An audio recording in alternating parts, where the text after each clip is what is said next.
Om Namo Bhagavate Vasudevaya.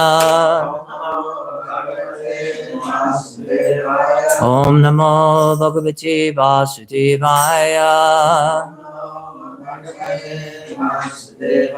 Om Namo Bhagavate Vasudevaya.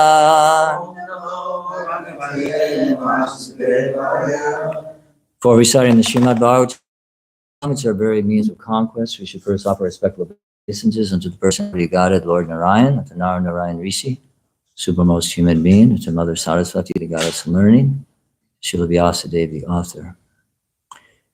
Reading from the Srimad Bhagavatam, Canto 4, Chapter 26. King Paranjana goes to the forest to hunt, text number 5. Translation and purport by His Divine Grace A.C. Bhaktivedanta Swami Prabhupada. Asurim Vritamasritya Goratma Niranugraha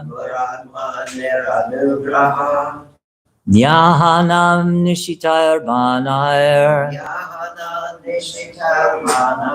Vanishu Vanagocharan Asurim Vritimasritya Goratma Niranugraha Nyahanan Nishitayar Banair Vanishu Vanagocharan Asurim Vritimasritya Goratma Niranugraha Nyahanan Nishitayar Banair Vanishu Vanagocharan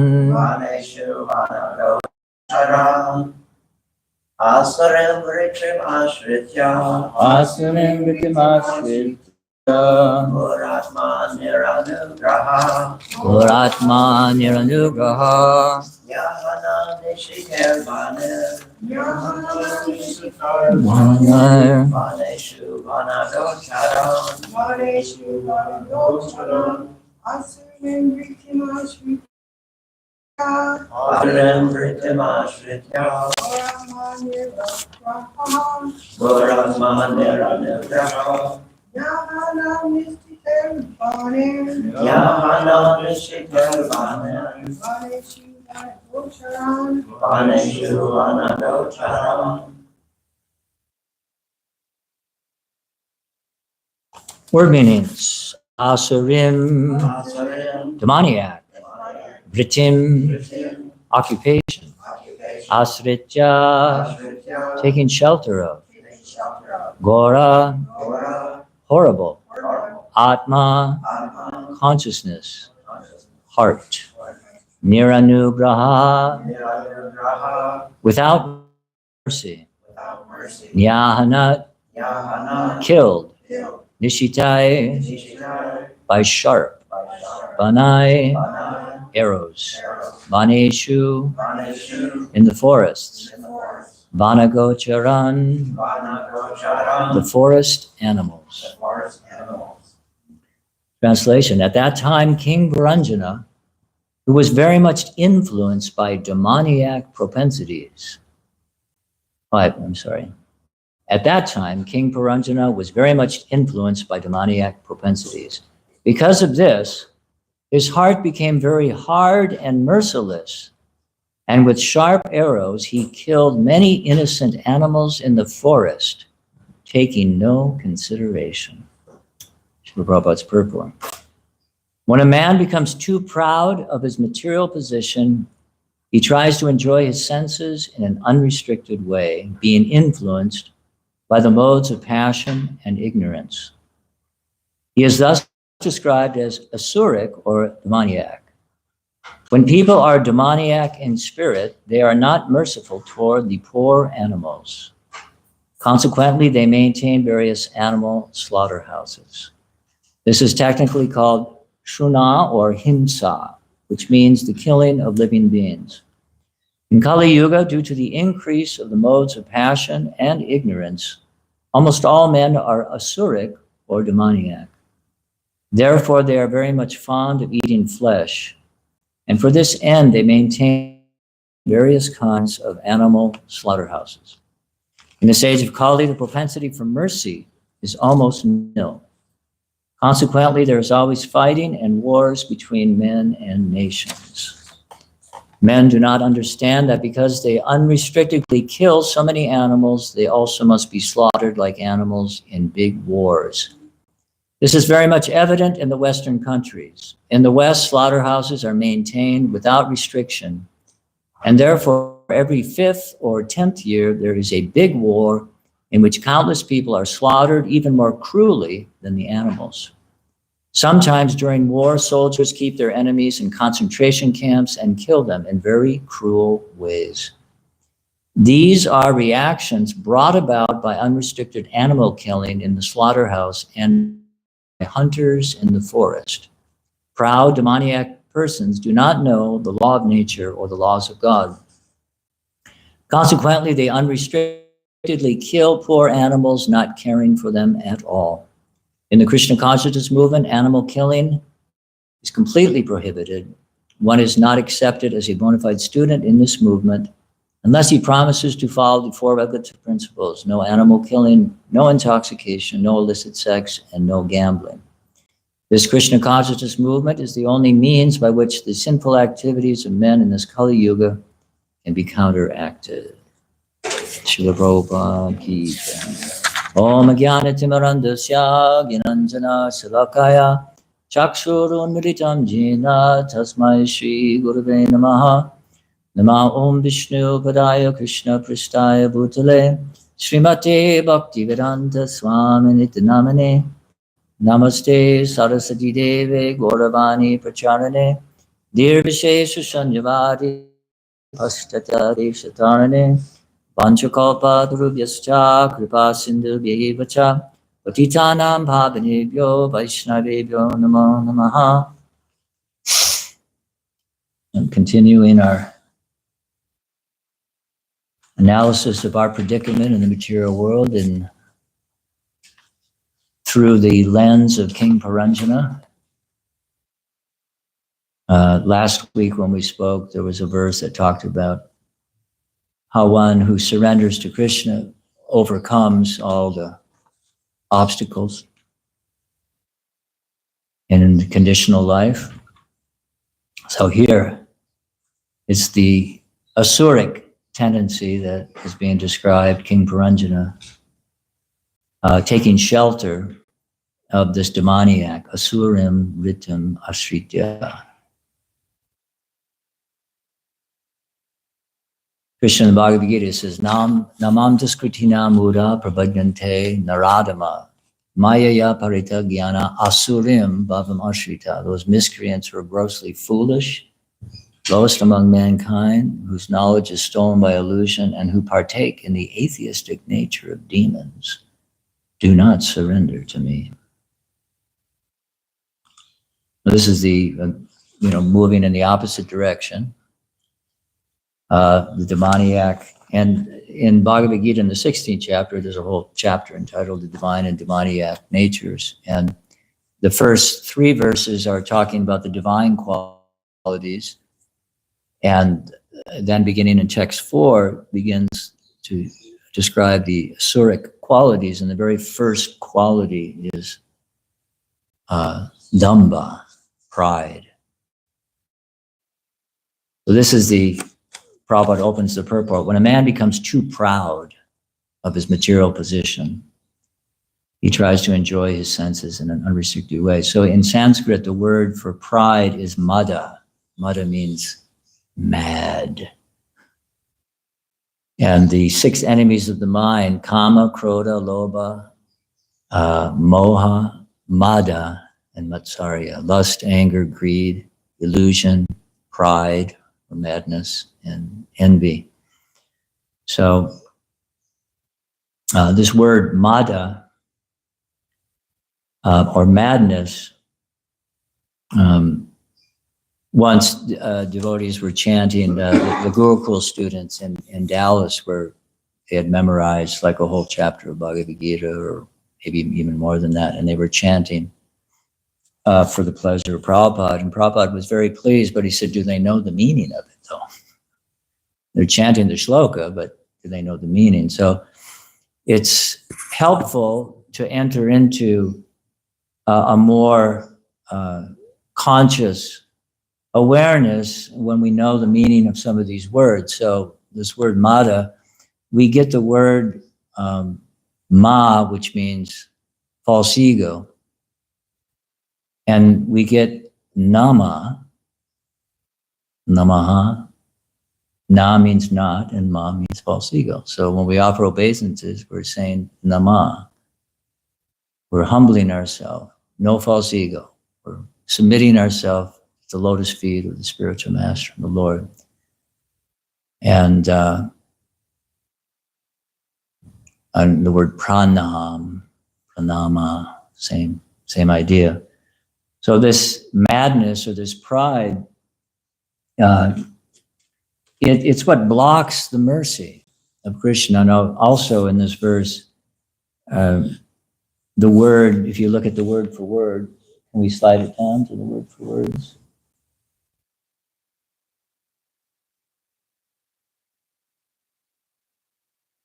So first, asurim, asura, sura, su means good. And ra means radiant, sura. So sura means godly, and asura means ungodly. There's a verse, Sarvabhauma Bhattacharya, in glorifying Lord Chaitanya, he says that, how does it begin? It begins, within the three worlds, Sri Gaurasundar is incomparable and without a second. He is the knower of transcendental rasa. Everyone is bewildered seeing his sweet, effulgent form. And then he says, he is famous, the abode of all transcendental qualities. And his nature is of the most profound, uncontaminated goodness. So that's, again, sura means godly, means radiant with goodness. So again, the opposite, you put the A in front of it, asura, so that you get the ungodly.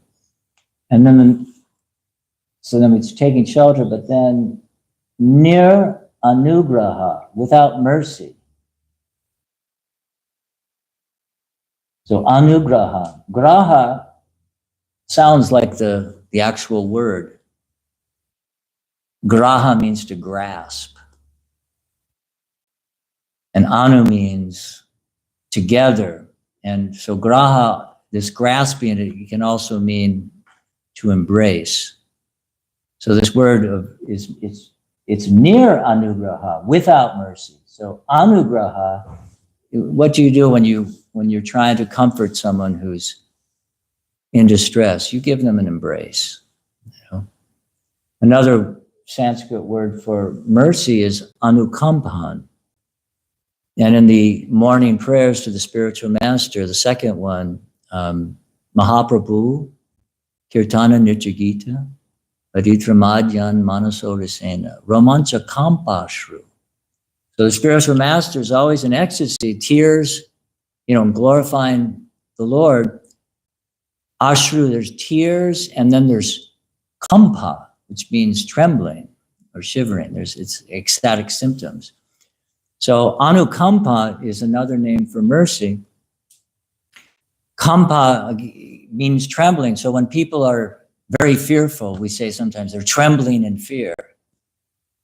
They're shaking, people are in shock, they're trembling. So anukampa, anu means with or to follow. So anukampa means you're feeling the trembling of others, you're compassionate, you're feeling the distress of others. And this is the nature of Vaishnava. We say vanchakalpatarubhyascha Kripa Sindhu, there's an ocean of mercy, and they're full of compassion for the fallen conditioned souls. So this pride that is being spoken of King Puranjana,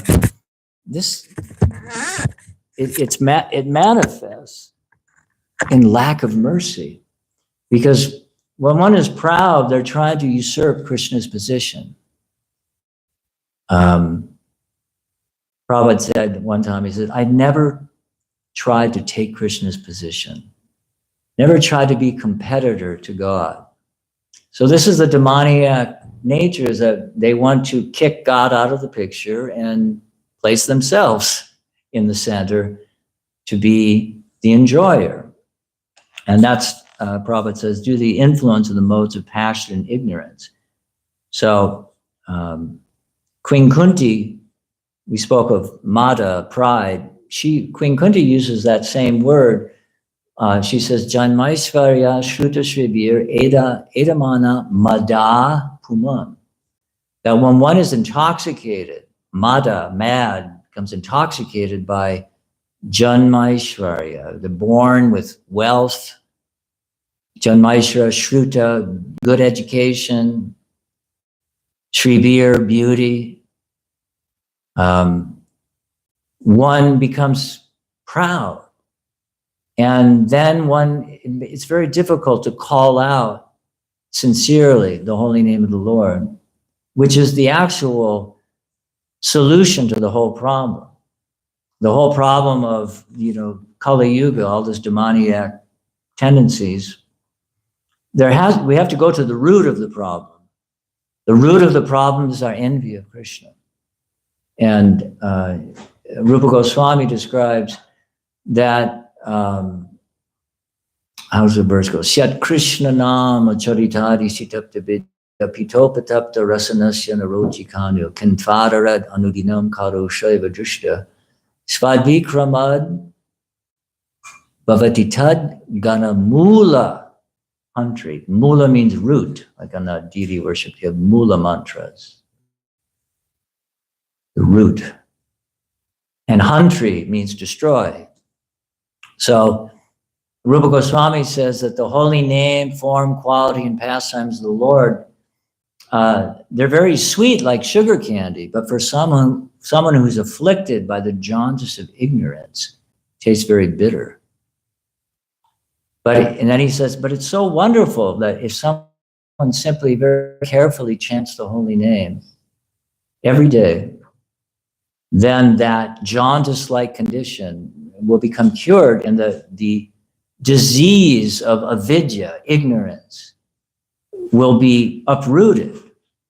In the 6th canto of the Bhagavatam, when Ajamil, or the pastime of Ajamil, or prior to that, Maharaj Pariksit, when he hears about the 5th canto, all the hellish punishments in the 5th canto, all the terrible things that the sinful living entities have to undergo, naturally, as a devotee of the Lord, he's feeling compassionate. How can we help these people? And there was a little test by Shukadeva Goswami. He talks about prayastita, about atonement. You perform pious activities to neutralize the effect of your sinful activities. But Maharaj, it was a test actually. Maharaj Pariksit, he passed the test. He says, that doesn't seem like you're really solving the problem. You're just counteracting the sinful reaction. But what about the desire? The desire for sinful action. The only way that can be uprooted is Krishna's mercy. There's a whole analysis in the Nectar Devotion about the cycle of sin. I can't remember all the details, but there's sin in a seed-like form, and then there's a fructification of sin, and it's a whole cycle, and caught in this cycle. So Sarvabhauma Bhattacharya says, the only medicine for the living entities tormented by Kali is to chant the holy name and to serve the Vaishnavas. They're bitten by the snake of repeated birth and death. Therefore, they become unconscious. So sarpa means a serpent. So he says, samsara sarpa dastanam. To destroy this, dastana means to destroy, like Mantri. Chant the holy name. And this, the Sanskrit word is asaudam, means medicine, and it means asaudam means herb, like healing herb. So the medicine is chanting the holy name and serving the Vaishnavas. And then the next verse, he said, again, the only medicine is to serve for the living entities who are absorbed in material desires, the foolish living entities, the ignorant, foolish living entities who are entangled in this cycle of sin. The only medicine is to serve the spiritual master with faith and determination and to eat the Vaishnav's remnants. So this is our, the Krishna consciousness hospital. The treatment is, chanting the holy name, serving the Vaishnavas, serving the Guru, taking the Vaishnav's remnants. And Sarvabhauma Bhattacharya, in many of his verses, he says the living entities are tormented by Kali. And he says that Lord Chaitanya has come to destroy the sins of the living entities tormented by Kali by giving them prema bhakti. This is what uproots the desire for sinful activity or sense gratification. Get the higher taste. Chaitanya Mahaprabhu is giving that free samples of love of God. As Jiro Prabhu was saying on Sunday night, Krishna demanded surrender in Bhagavad Gita. And in Kali Yuga, things are so, Ridananda Raj described, when the economy is very poor, the merchants, they have to slash their prices, because there's not a lot of, they call it disposable income, so they got to slash their prices. So in Kali Yuga, the spiritual economy is so poor that prices are slashed. You just take this holy name. You don't even have to surrender. Just take it.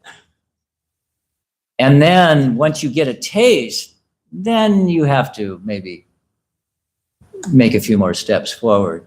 But it's like you go to Costco, and they got the free sample table there.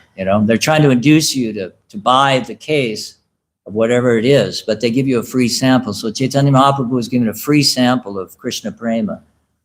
Just taste this love of God, taste the happiness of giving up this ignorance of trying to compete with Krishna, trying to usurp Krishna's position. So I just thought that was such a sublime example how Chaitanya Mahaprabhu, Patita Pavane Hetu Tavavatar, Mosama Patita Prabhu Napai Bayar, that Narottam Das Thakur says, Lord Chaitanya, you've come to save the most fallen souls, but if you look around, you'll find there's no one more fallen than me, therefore I'm first in line. Squeaky wheel gets the grease. Those who are most in need, just like in a family, the child that's most helpless, they're the ones that get the attention. They need it the most. So in Kali Yuga, we are in great need of mercy. And how will we receive that mercy if we are, we were talking, I have a Zoom call on Mondays. There's a devotee in England and a devotee in Vermont, and then Alan joins us. And this devotee who lives in Vermont, he was expressing his gratitude for the Sangha that we have.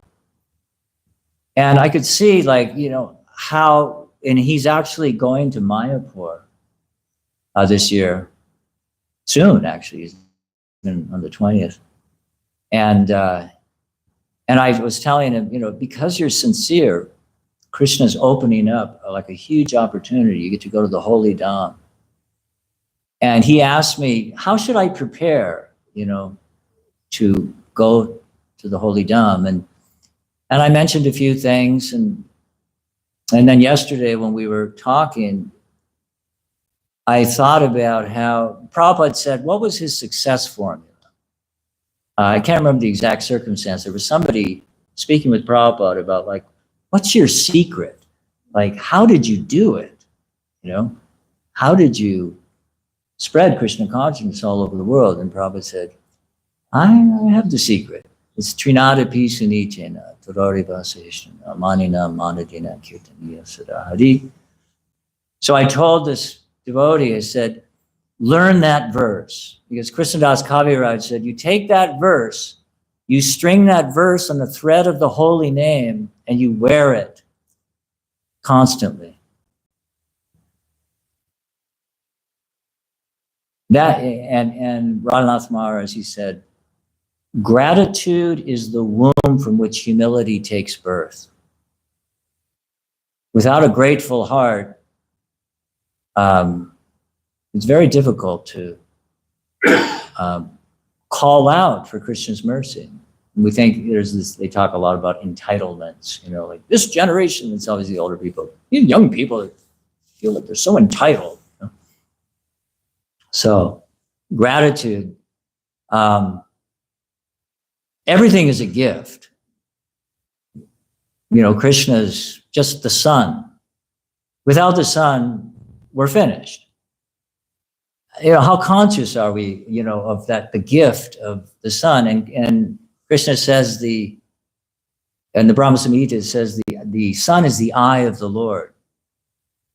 And Sarvabhauma Bhattacharya said, in previous ages, in Satya, Treta, Dwapara Yuga, there was these processes of austerity and elaborate sacrifices, elaborate deity worship.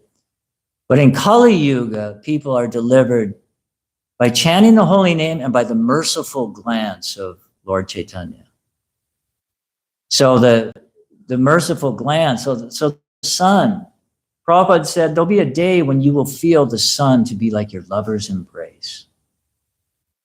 You know, if we can appreciate the mercy of Krishna and be conscious that everything is a gift and that the energy that sustains the whole universe, that's Krishna's glance. And how does Krishna impregnate? Mahavishnu impregnates all the living entities into the womb of material nature through his glance. Krishna's glance is very powerful. He can inject living entities into the universe. So when we get darshan, when we have darshan, we're allowing the Lord to see us. And Narottam Das Thakur, he says to Lord Nityananda, he says, Ha ha Prabhu Nityananda, Premananda Sukhi, Kripa Bolo Kana Koro Ami Boro Duki. He says, my Lord Nityananda, you're always joyful in spiritual bliss. But I'm very unhappy. So I'm approaching you because you're happy, I'm very unhappy. So you please put your merciful glance on me so I can also become happy. So the merciful glance of Nityananda is what saved Jagai and Madai. You know, they were offenders. Talk about asuras. So Jai and Vijay, you know, they committed that offense to the 4 Kumaras, and they were given the option, 7 births as devotees or 3 births as demons. So the first was Haranyaksha and Haranyakashipu. Second was Ravana and Kumbhakarna. Third was Shishupal and Dantavakra. And then there was an encore. They came on for an encore, Jagai and Madai. They didn't want to miss out on Lord Chaitanya's mercy. So even the worst demons, you know, they were saved by the intervention of a devotee. Chaitanya Mahaprabhu, who's most merciful, was ready to kill the offenders, but it was the intervention of Lord Nityananda, the mercy of Lord Nityananda, and Madai threw the pot and caused Lord Nityananda to bleed. And Jagai saw that and he thought, oh man, that was a big mistake. And Madai was going to throw again and Jagai stopped him. So Lord Chaitanya, because Jagai, stopped Madai from hitting him again, he was going to be spared, but not Madai. You're done. And then it was Lord Nityananda who said, no, Lord Chaitanya, if you kill these, everybody in Kali Yuga is Jagai and Madai. If you kill these, then, you're going to have to kill everybody. So as Dhiro was saying on Sunday, Krishna appeared in these other incarnations to kill the demons, literally. But Lord Chaitanya came to kill the demoniac mentality. Of this demoniac mentality of pride, ignorance, the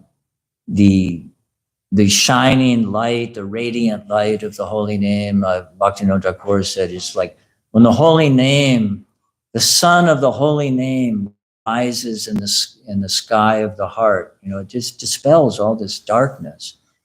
So understanding, the benediction or the gift, Golokara Premadan Harinam Sankirtan, that love of God has descended in the form of the holy name. And as we mentioned last week, Lord Chaitanya is lamenting, you're so merciful, you've come in the form of the holy name, but I commit offenses. And therefore, I don't achieve attachment for the holy name. So this demoniac tendency, killing other living entities, everyone, Krishna says, Aham bija pradapita, I'm the seed-giving father of all living entities. If somebody was coming after your kids, I mean, just, like I talked to Durlabh Darshan, and, he goes for walks in his mountainous terrain there in North Carolina. And he has to carry a gun with him just in case bears are there. He's never had to use it, but just backup. But the real danger is when there are cubs, because the mother is so protective, of the cubs. So Krishna is the supreme father, supreme mother. He's the supreme parent. Radha is the supreme mother. In that famous address, the Prabhupada said, about the Hare Krishna mantra, he said, Mother Hara, Radha, we're calling out to Mother Hara. And she's appealing to, Krishna, the Supreme Father. Just like when Bhrigu Muni was testing the different deities, Brahma, Shiva, and Vishnu, to see who is the supreme deity. He first approached, there was an assembly of sages, and they were discussing who's the greatest of the three devas, Brahma, Shiva, and Vishnu. So they weren't real clear. So they commissioned Bhrigu Muni to go test them to find out. So the first, Bhrigu Muni was actually the son of Brahma. So first he went to Brahma, and he ignored Brahma. He didn't honor his father. So that was an offense in the mind. So then Brahma became angry, but he was able to check his anger with his intelligence. So Bhrigu Muni noted that. Then he went on to Shiva, who's his brother. They're both born from Brahma. And he approached, and Shiva was very glad to see his brother, and he wanted to embrace him. And he said, Shiva, you're all, you hang out with ghosts and goblins, and you smear your body with ashes. Stay away, So he offended him with his words, more severe, first the mind, then with the words. So Shiva became very angry, but who checked him was Parvati. like, settle down, big fella. And then finally,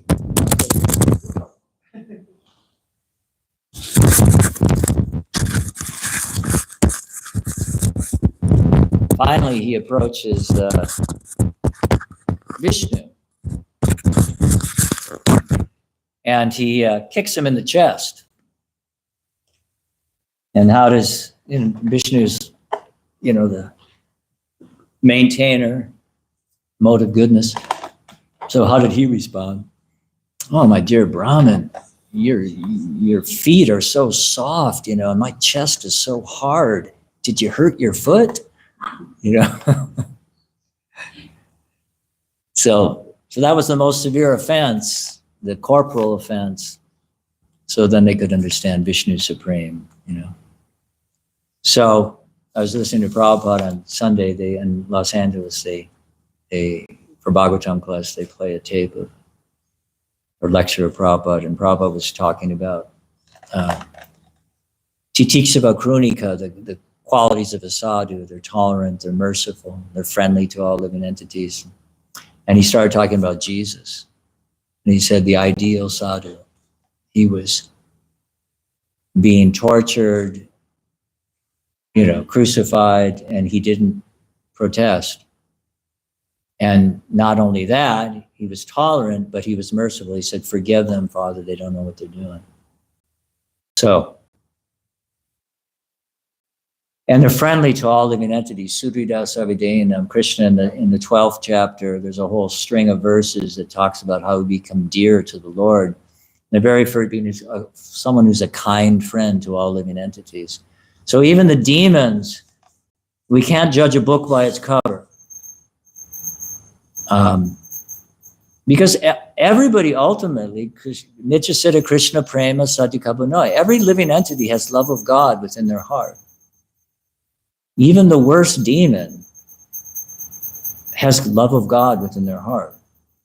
And it's typically due to bad association that, you know, we become corrupted and we become caught up in this cycle of sinful activity. But going back to the intervention of Nityananda, similarly the intervention of Narada Muni, Mrigari the hunter, you know, talk about cruel, you know, the word harsh, where is it? Harshness. We'll be back up the other way. Horrible. Anyways, it's in the translation. Because of, you know, being influenced by this demonic propensities, his heart became very hard, cruel, merciless. So, what was I just talking about? Mrigari the hunter. Half killing the animals. Narada Muni comes strolling through and he sees all these half-killed animals. He's like, what's going on? So when he comes to Mrigari the hunter, and it's very interesting, Narada Muni's preaching tactic. He didn't say immediately, stop your killing. He said, if you're going to kill, just kill them completely. Don't half kill them. So, you know, it's interesting to note that, you know, sometimes we can't give people the full remedy for, you know, you have to bring people along. So maybe we just say, you know, the meat eating, so, you know, can you at least stop eating the cow, mother cow? You know, explain, you know, and a lot of people, you know, they may not be vegetarian, but they stay away from red meat because it's very, very, the health thing. So, but it was Narada Muni's intervention, you know, and then he gradually told them, look, this is what's going to happen.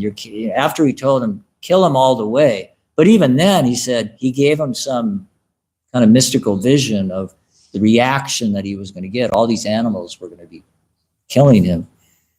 So he thought, wow, it was like a, you know, wake up call. So he said, you know, he surrendered to Narada Muni. Okay, what should I do? And he said, throw away your bow and arrow. Then he said, well, how am I going to take care of my family? Narada Muni didn't say, oh, just depend on Krishna, he'll provide. Narada Muni said, I'll take care of you. I'll provide for your family. And Narada Muni told the other residents in the surrounding village to bring him food. And there was too much food. He couldn't it was more than they needed. But it's very interesting that Narada Muni, again, Mrigari was a grihasta. He wasn't a sannyasi. Sannyasi is completely dependent, on the mercy of Krishna. But a grihasta has to take practical consideration about taking care of your family. So Narada Muni told him, he didn't just say, just depend on Krishna. He says, no, I'll take care of it.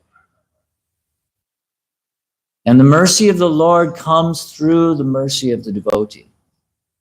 And I was reading in the Chaitanya Charitamrita, it was describing how when Pradyumna Mishra approached Lord Chaitanya for instruction about Krishna, Lord Chaitanya told him, no, you go hear from Ramananda Roy. And Prabhupada writes in the purport that when you approach the Lord for shelter, for mercy, that mercy manifests in that you get the instruction from Krishna's devotee. Brahmanda Brahmite Kona Bhagavanji Guru Krishna Prasade Boy Bhakti Ladabij. Krishna sends you bona fide spiritual master. All right. Any comment or question? We have to end in a few minutes. So any points of discussion, realizations?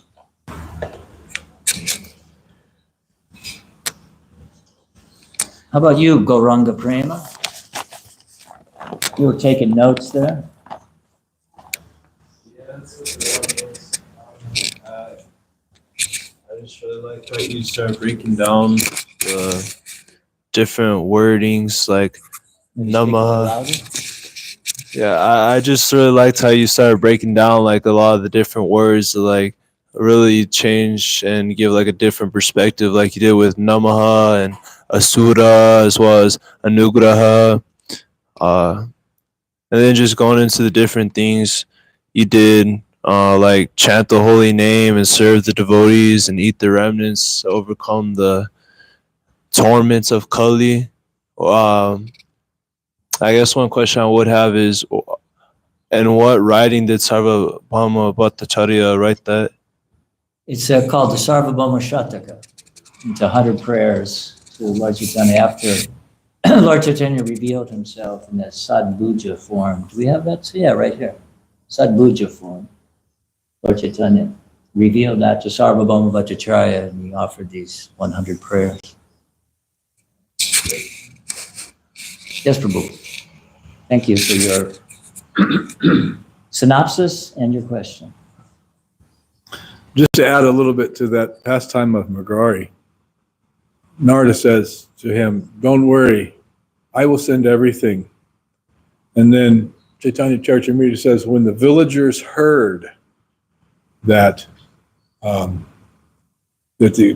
hunter, the dark-skinned, terrible hunter, lowest amongst men, has given up that and become a sadhu, become a Vaishnava, they were astounded.